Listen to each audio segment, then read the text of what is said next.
Welcome back, everybody, to Feel Good Friday. I'm your host, Trae Holiday, and joining me now is the 30th District State Representative, Mr. Jesse Johnson. What's up, Jesse? What's up? Nice to have you. You need your mic. Oh, There we thank go. you so much. Well, you know what? I got to say, I'm a resident of Federal Way, and you and I connected years ago when, you were on the council, and really, you've been so committed to so much work out here. I want to just start a little bit about you. What got you saying, you know what? I think I have something to add to this political realm. Well, really, I majored in political science, and I loved just learning about politics. I remember taking an urban politics class with Dr. Parker in at UW, and Congressman Adam Smith was a big mentor of mine. But I think it wasn't until 2017 after Donald Trump was elected, and I remember going to my employer at the time and seeing like people were scared, like immigrants, undocumented community, people of color. And I said, you know what, I got to get involved. I got to do something. And so a lot of folks around me said, you know what, you should run. You should run for city council. And so I decided to do it. And I've always been about like, if my family says go for it, then I'm gonna go for it. And this is about we, not me. So decided to run and got involved. And I think like for me, if I can stay true to my values and speak truth about the world around us and really stay balanced on tough issues, then I should remain in politics and still, continue to push for reform. So that's what I'm about. Yeah. And I mean, then clearly, you said, okay, look, there's an opportunity right here to run for state rep, which we understand there's so much work behind each one of these campaigns. What was it that you said, you know what, okay, from the city level, now I got to take all of my energy to the state? Well, honestly, I did not think I was going to be running for no state politics. But from the city level, like obviously you have an impact on your local community. But I was just seeing the same issues in every single jurisdiction around me. So the same issues we have in Federal Way or in Kent or in Auburn, Renton, Seattle, and we got to take this statewide. And so in 2020, decided to put my name in the hat for an appointment and was able to get on board and then run in 2020. But it was just honestly, like I just wanted to take what we were doing in Federal Way to the state level. Yeah. And thank you so much for it. I think, so many people have talked about how that last legislative session was historic, right? We had record numbers of Black representation. I know the Black Members Caucus was just strong. And also the opening up because of COVID and all of the adjustments we've had to make, it meant that more and more people got engaged in the process. Can you talk a little bit about how you dealt with all of the elements of that legislative session? Well, last year, I mean, the political moment was really ridiculous because we had obviously the pandemic where we couldn't grassroots campaign like I did in 2017. But we also had obviously George Floyd, Breonna Taylor, locally with Manny Ellis. We had police violence and people were amped up and like, we need to change the system. And then we had people that were, trying to suppress the vote from a different standpoint. So I think, we had all these things. So I think it got to the point where, for me at least, I had to engage all these different folks and coalition build in Federal Way. And I wanted to just make sure that everybody's voice was heard in the process. And that's part of who I am as a person is like everyone around me. I want to hear from you. I want to know your issues. What can I do to support? And 2020 became one of those years where the momentum was there to, especially on police reform, to make sure that we had changes in our system, but also really to just show that we're here as a community, as Black and brown people. We're here, we're in elected office, and we're working together. And we're not like, trying to do anything that's going to take away from anybody else. We're just trying to get more for our community, make sure our community is represented. Yeah, I think that's spot on. And, sometimes there is a muddle of the message, right, and the narrative, particularly when it comes to all of the people getting out in the streets. And you have certain folks characterizing it as riots, and we talk about that all the time here on Converge, that there was really a difference, and we want to make that distinction because there was people that were utilizing their First Amendment right to get out there, freedom of speech, utilize that, but also there was really a full-fledged of peaceful protesting that was happening in Seattle. And I think that you're right in terms of the essence of the time all kind of coming together to say, wait a minute, even as these people were peacefully protesting, we saw such a energy coming from the police force as if everybody were rioters, right? Right. And so I've talked to different attorneys that have been working with some of the protesters, and some of the things that they were putting on folks is really ridiculous. And so I think, when you talk about this kind of this zeitgeist, right, of the times we're in, it was required to do something different for police reform. But I want you to be able to also speak to the fact that this isn't something just you get to go in there and champion. This has to be a measure of collective energy and power to say we need to do something. How were you able to make those connections that were possible for us to even see some of those police reform bills come into play? Well, I mean, I always remember the fact that I'm just a person like everyone else. And I think, we often have the lived experience before we have the language for that experience. And so I remember being 5 years old, seeing my dad pulled over on 520 Bridge and for mistaken identity for a stolen car based on reasonable suspicion, guns drawn, the full deal. And seeing that at 5 years old, like that has a traumatic impact on your whole life. And to think like if something would have happened, my whole trajectory in life could have changed without having a father figure. So I remember that. And so when I get into policy now, I'm like, I want to hear those folks that are on the ground. What's their lived experience? What's happening with them? And this is not an attack on police or even, I've heard this getting conflated, defund the police accountability. It's not about defunding the police or reducing their budget or even changing their capacity to respond to crime.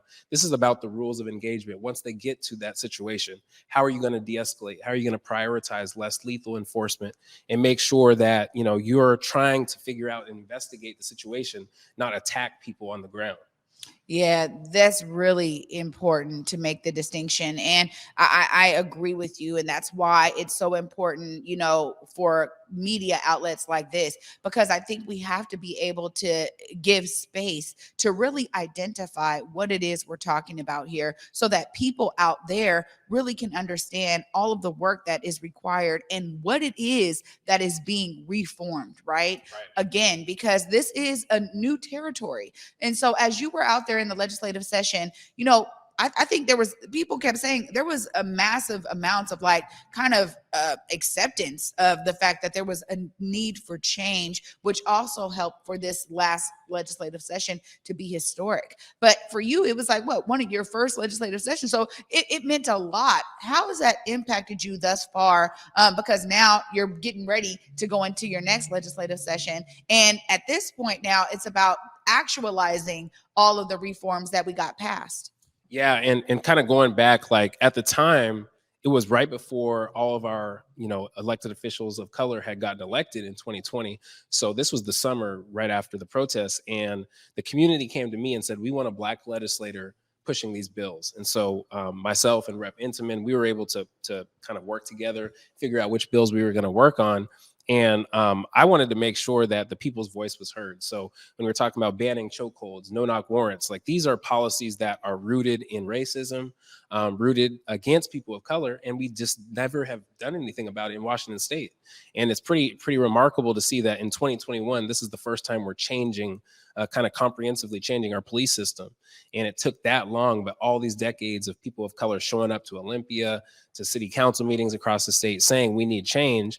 And finally, we kind of had, with George Floyd and Breonna Taylor, we kind of had like the moment there, that session. And the momentum has decreased. I'll be honest, like right now, there is an uptick in police violence, but also an uptick in crime and violence and gun shootings. Like I see it in Federal Way. And, the reality is there can be two things true at the same time. We can have both a need for police accountability and a need to address the root causes of crime. And we don't need to say we have to do one or the other. We can do both, and we don't have to just accept things as the way they are. And so that's my mentality going into 2021. Not only implementing the bills, but also saying, yes, we see other issues, economic issues, socioeconomic root causes that we need to address as well. We need to invest in community-based organizations. We need to also invest in police training. So I'm not about saying police need to be stripped of their budget. I'm saying you all need to do the right thing in your job and make sure that there's accountability. Yeah, and for me, I think that the combination of the legislation that did get passed really sets a new marker in terms of how we're holding our police force accountable, and also how we're allowing for their actions to stay with them, which I think is really important when you do talk about the fact that there's great police out there. Okay, great. Yes. The institution of policing is where community comes in, because they're saying, look, we can have great individuals, but those individuals are part of an institution that is rooted in racist practices. And so, how do we do something different to identify what those practices are and uproot them out of the institution of policing? And I know there's a huge push from community with regard to, hey, we need community oversight. We also need to be able to relieve the police of certain calls so that those things can come into community, particularly around mental health cases, which we have seen actually have not played out so well. We just saw the settlement of Charlena Lyles, right? Murder of, from the police. And when you're talking about people that are dealing with mental health crises, it is very different than somebody who's violently trying to attack the police. How are the reforms really speaking to that so that we can make those distinctions as well? Yeah, that's a great point. And I've before we started on these reforms, when I was on city council, I took ride-alongs with police. I talked with law enforcement, and what I found, a lot of it is rooted in fear. And this, they're just like us as regular people. They have biases, and they feel like sometimes like community is against them. And the reality is, what I was trying to tell them in these encounters is like, police, like, you all are just one of the institutions in this world, but you're also an institution with a badge and a gun. The only institution with state sanctioned, you can have, you can kill someone. And I think, a lot of times they kind of forget that, especially because a lot of our police come out of the military. Right here in Washington State, over 60% of our police are ex-military. So you're coming out of dire situations where you're having to make split-second decisions based on life and death, and then going right into the community. It doesn't even make sense, right? And so I think, a lot of times, going back to the training, they need to understand cognitive dissonance, and understand cultural relevancy, and understand our communities that they're serving, because this is like, these are people's lives that are in their hands. And so I say that to say, like, when I talk with a community on the other end, I have to be consistent. I have to say, okay, we have to also start to address some of these issues within our own community before it gets to the point where, our kids are out at 2 a.m. shooting each other, and now the police are responding, and who knows what's going to happen. So we have to have accountability on both ends. But I will say, like, I think we're getting there. I think this year was a turning point because we brought police and community to the table together. And we had, I would say, days and weeks of Zoom meetings together, talking about these issues. The Washington Coalition on Police Accountability, shout out to them. They were amazing. The impacted families that spoke. Katrina Johnson, the cousin of Charlena Lyles, one of those families that just spoke out like, this is our experience. What's your experience, police? And they would do the same. And we talked through it. Of course, there was never really consensus, but there was at least collaboration. Like, we could talk to one another about the different perspectives we had. And that's why I'm so surprised, honestly, about a lot of the police pushback, because they're saying, oh, we were not involved, or we were blindsided. No, it's not true. They were there every step of the way. The problem is they just didn't agree with our solutions, and we passed the solutions. So I think, now we're going into 2022 where, we need to implement these solutions, and we have to do it in a way that makes sense.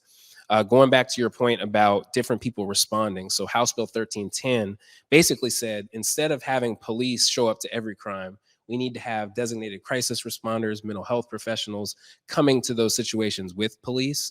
And if it rises to a level of an imminent threat, then police can step in. But don't just go right in, guns blazing, to any households anymore. We can't have that. A lot of the calls they respond to are domestic violence, for example, aggravated assault, but they don't know the situation they're walking into. They don't know the dynamics. And then as soon as they see someone hop up the couch too quick or look like they have a gun, they're going to respond in that militaristic mentality. And so it makes sense why these things happen. And that's why it's our jobs as policymakers to eliminate those situations. We need to have mental health folks as first responders and the police there only as backup when they need to come in. Yeah, I think that that's a great way to deal with it, and also to ensure that kind of both ends are being met. And I know that that is got to be difficult in terms of like trying to make all the ends meet, because it seems very polarizing in community. Oftentimes, it's an us versus them mentality, and the only way that we can eradicate all of this is to get away from that kind of thinking and to understand that if we start working collaboratively and collectively, we can actually see the outcomes we are looking for. That brings me kind of to another point here, because you're talking about how there's this pushback, right, from the police. And in Federal Way, I was experiencing it from a community perspective, right? As they were looking at, okay, we need community oversight of policing. It was something that was it hit city council. And so many people were on the call saying, we need to leave our police alone. We actually need more police.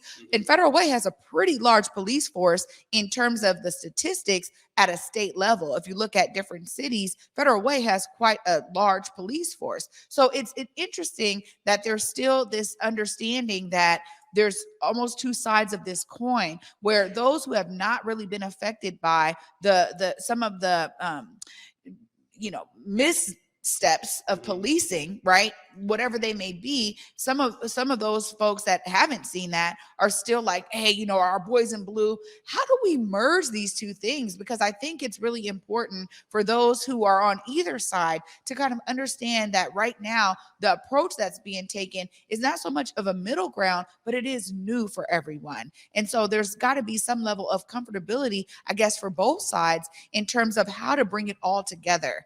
I don't know if you have any answer to that, but it feels like that's what I'm experiencing as a community member.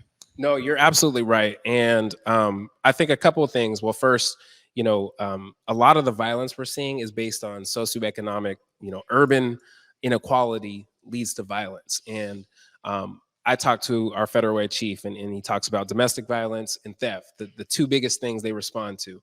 And a lot of times, police's solution to those issues is just to go in, like I said, with this idea that somebody needs to go to jail.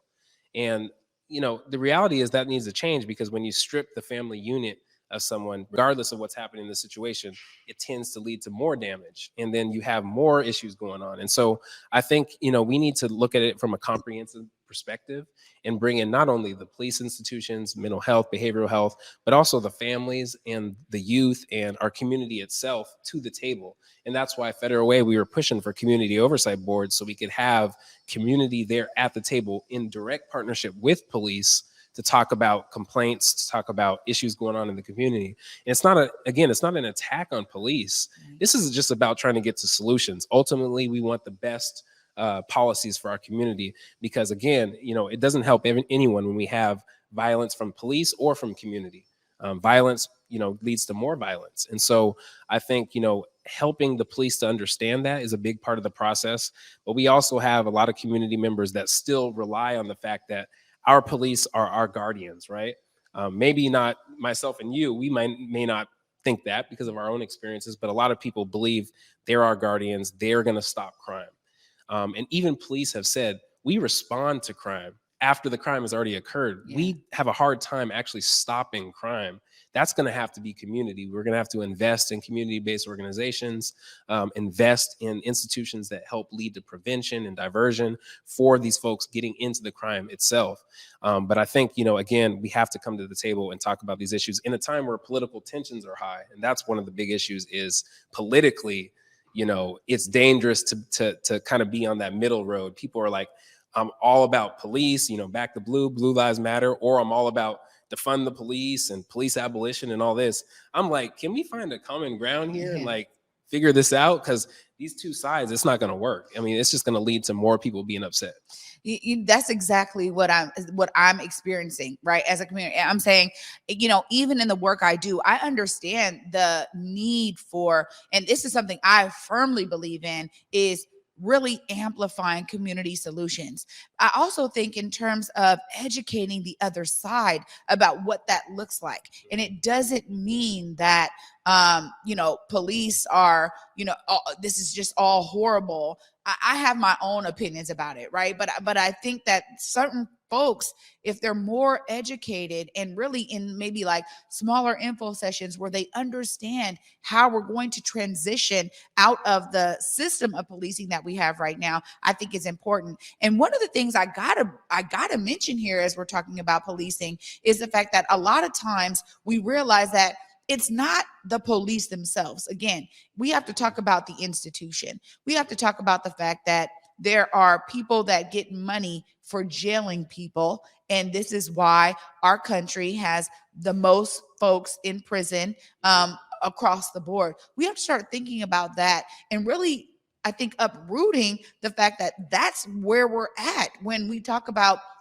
police out there that have a quota for the tickets they need to write. I mean, this is right, Jesse. I mean, this is really the truth, I wonder, as we think about this reimagining and as we kind of move forward and really that amazing package of police reforms is now going to be actualized. How are we thinking about those top level things that really trickle down in ways that hurt communities, particularly communities of the global majority? Yeah, I think about it in a way like I'm an educator. So I think about in schools, we call it multi-tiered systems of support. So every layer, there needs to be a layer for students and another layer for students, depending on their level of grief or trauma or whatever's going on. Same with community. Like we can't have the same way of policing in Redmond or Issaquah as we do in Federal Way. It's just an entirely different context. I was talking to Representative Goodman about this, who's the chair of public safety. He said they had zero pursuit policies in Redmond and Kirkland and Issaquah, which means police don't chase for anything because there's not really a lot of things to chase for. But then when you have that same policy in Federal Way and Kent and Auburn, it looks different. And so I think, we have to get to the point where we're talking about context and not just the content of the legislation we're passing, but how is this going to look in different communities? So we passed this legislation, right? But now it's like we need to work with our local mayors and city councils. Like, how are you going to implement this in your own community? Like the bill is law. It's law now. So you defying it makes no sense. Like this is what the people passed. And it's not just me. This is, 100 and something legislators that passed these bills, community that testified in support. And so now it's about, okay, how are you going to implement it? And I think so many of our elected officials are still stuck on, well, I don't like this, so I'm going to push back on it. And we're wasting time while in the meantime, there's still stuff happening in community. There's crimes going up. We need to look at how we're going to implement it and look at the root causes of the crime again. And to your point, like, I think like a lot of the issues that at least I face in the legislature are too many people that are, how do you say, kind of just like indifferent or complicit, and not enough people that are bold, like with a sense of urgency. We need to do something about this. And that's what was different about 2020 is we finally came together and said, we need to do something around police accountability, but we need to have that same energy going towards economic justice, going towards our young people that are basically acting out and saying, we need help, we need support. Like you guys have been ignoring us for a year during this pandemic. We're unsocialized, getting thrown back in schools. What do you expect? A fight's going to happen. Things are going to happen. And so I think we need to get to those same issues with that same energy that we had with the police accountability work. And across the board, things need to change. Yeah, I love how you just layered it there with a multi-tiered approach, which I think is so appropriate, honestly, particularly when we're talking about how we support communities and how we educate those who understand the need for that level of support. It is something that it is like it's so polarizing, in community. And we've been talking about just how COVID and the vaccine is polarizing. I mean, why does everything have to become so polarizing and politicized, like highly energetic with that kind of political energy or polarizing energy all at the same time? And I think it's we are really dealing with such a convergence of a multitude of things when we talk about how this pandemic has economically impacted global majority communities, how, we're still dealing with the fact of rise in gun violence, which is so key to all of these reforms. As you think about the implementation, how are you also being able to still center that community rooted approach in the implementation? Because, We just talked about it the other day, how, Mayor Jim Farrell was saying, hey, there needs to be a approach to this violence. We need these people. And we're like, wait a minute, it already exists in a regional approach. Like, there's an amazing effort happening right now that is saying we need to bring together all of the mayors, the police chiefs, the community, the advocates, those who are the divergent specialists. We need to bring everybody to the table to really drum up new solutions for how we're going to attack these issues, and also empower community, because you are right. Police respond to crime. And I love how you put that out there. It's not as if they're actually stopping it, but when we have thriving communities like Redmond, Issaquah, all of that, when we talk Medina, right? It's very different. And it goes back to the fact that we have to actually think about how we're empowering people to really live life in an abundant way. And so I see it as such a multi-pronged approach, which is why I love the work I do as well, and love this work in terms of getting the information out there. How can communities stay engaged and involved in this process? That was a great question, and I think one of the things, at least I've learned in this pandemic, is we rely on everyone else. Like, if one person doesn't do something right, look what happens, and the entire country is affected by it. And if we don't have leaders in office that are ready to address this with that sense of urgency, things go downhill. And so I think, a couple of things that we need to accept: we have flawed institutions. A lot of people don't like to accept the fact that we have flawed institutions. America is a experiment. Democracy is an experiment. Capitalism is an experiment. These are not things that are just set in stone, workable, and are perfect. They have flaws, and so we have to fix those flaws as time goes on. And we're in one of those moments where we have that opportunity, because I think the broad public is finally seeing through the pandemic, yes, we have a lot of flaws in our system, and we need to figure these out. But it takes, again, when will elected leaders finally accept that the answers are actually in the community, and accept the fact that you can say, I don't know. You don't have to become a politician and suddenly think you know everything. Like, I say, I don't know all the time. I want community to help me out, because I just don't know the answer. But too many of our elected officials are just like, we have to figure this out in our own, like, isolated, circle. No, we need to go out into the community and bring them in and say, what can we do about this problem? And that's one of the things I'm hoping to do this year, not only with implementation, but with all of the issues. And finally, also, like, Washington State sees itself as a progressive state, but in so many ways, like, look at our gun policies. One of the easiest access to guns in the country in our gun policies. Look at how we deal with, education. We do not have an education system that services our Black and brown students well.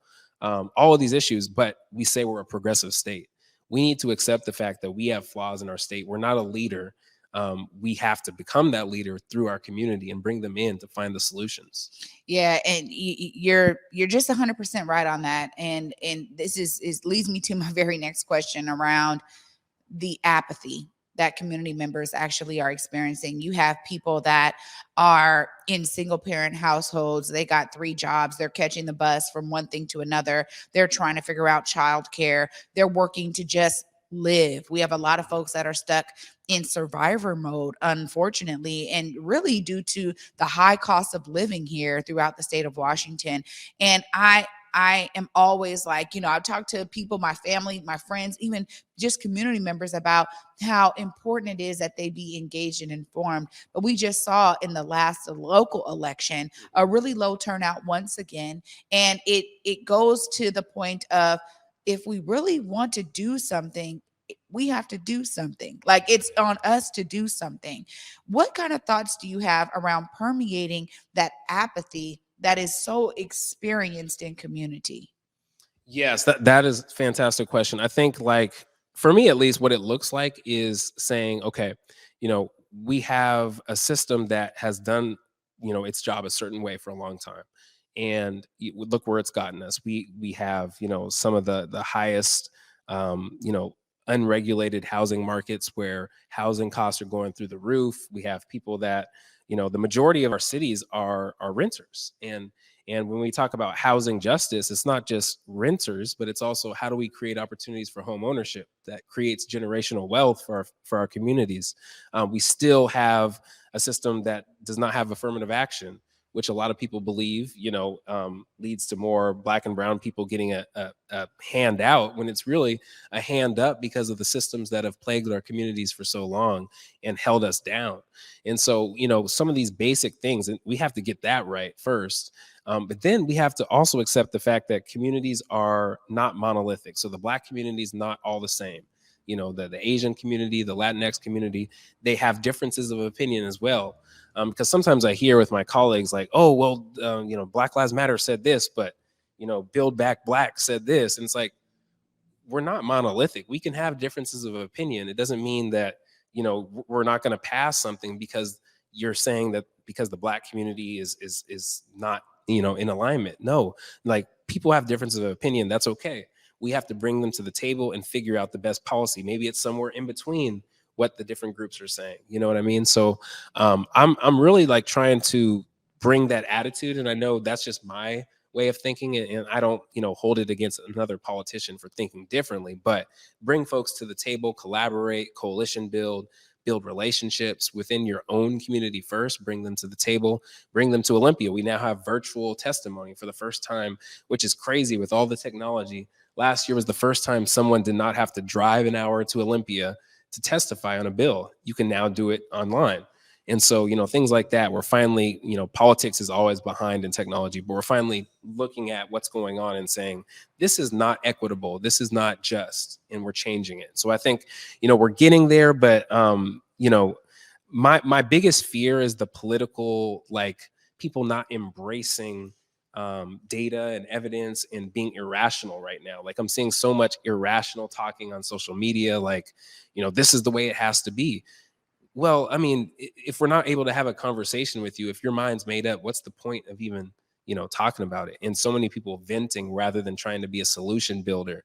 And so I think we need to get to the point where everyone, elected officials, community, gets to the point where they actually want to solve issues, not just talk about why they don't like the way things are.